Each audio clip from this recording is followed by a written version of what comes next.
Welcome back to the channel. On July 4th, I went downtown to Chattanooga to use my 24 to 240 to take some pictures of an event going on down there during the day. And I decided that I would do both video and photography with just this lens and my R6 Mark II. And it could not have gone any worse. Recently, I did a video on decluttering my gear, and I chose to get rid of the 24 to 105 f4 and to keep the 24 to 240 f4 to f6.3 because of the extended reach and because I think that overall as a travel photography camera lens, it would be better suited for what I wanted overall. And because it had been recommended to make that move by Scott Kelby, who I respect. So I went downtown and I thought, hey, I won't take my Pocket 2 to do any video. I will do everything on this camera with this one lens just to try it out. I have to say both the camera and the lens performed wonderfully.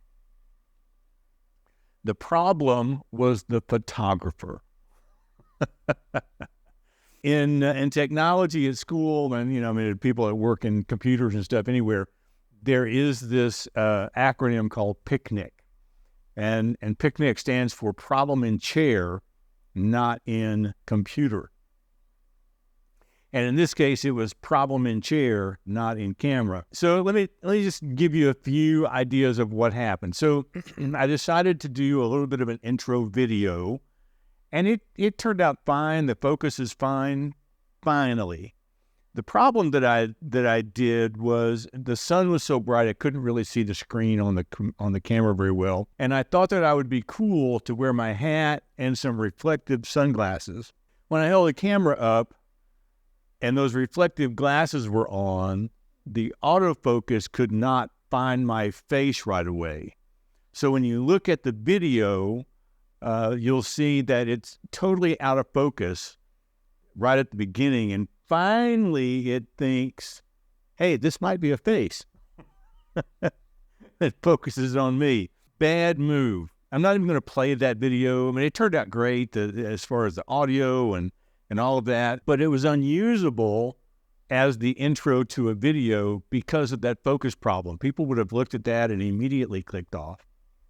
And then so I started taking pictures, and I set my aperture, I think at f5.6 for most of the shots that I took. And I just kind of let it go. I was shooting on aperture priority with an auto ISO. You'll have to forgive me if some of my words don't sound quite right, because I just got some new Clear Smile teeth aligners to try to fix this bottom row of teeth. And my tongue is having a hard time talking at the moment. So anyway, I was taking these pictures, and if things were still, I got a pretty decent shot. Even though I really didn't get any great compositions, I'll throw a few pictures up here as we go along of, some things that I picked up that they were kind of nice, and I kind of liked it, but it wasn't really enough to make a whole video with. My goal really was not even to use that on this channel. My goal was to use it on my other channel, The New Retired Me, which I'll put a link to in the description. If you've never been there before, you might want to take a look at that as well. So I was taking these pictures, and a couple of things that I did wrong. First of all, I probably should have gone into shutter priority because almost everything that I was photographing was moving. And it would have been better, I think, to have just set a nice, and if I'm doing street photography of people, that's typically what I do. I go into a shutter priority, and I never go below like 1/500th of a second. Sometimes 1/250th of a second. And that way I'm at least freezing the action. But the other thing that I did wrong as well is, and you can tell by some of these pictures that just didn't work, I had my autofocus set up on single shot and not on servo. So as I would set the shutter, or as I would set the focus and then get ready to press the shutter, they would move. and my focus wasn't following the movement. So it was really, really, really horrendous. And I realized that I have a long way to go of, first of all, knowing what I'm doing, but second of all, of slowing down and thinking about what I'm doing. I photograph so much stuff exactly the same way. Aperture priority, f8, f2.8, auto ISO, and then let the shutter speed go where it goes.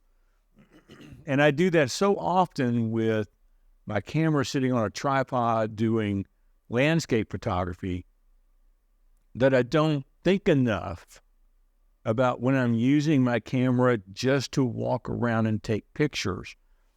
And the worst thing that I could ever think of, well, one of them anyway, is I'm taking my family to Scotland in March of next year, and to take a camera and a lens to do travel photography of my family and coming back with images that don't work, it's a once-in-a-lifetime shot. So I'm learning to slow down. I'm learning to slow my whole life down. And it's part of sort of a goal of the new retired me is to just slow down, but to not only just slow down, but to think through, analyze, realize I'm wrong and fix it while I'm there. Hopefully moving forward, things will get a little better. That's my goal. We'll see you next time.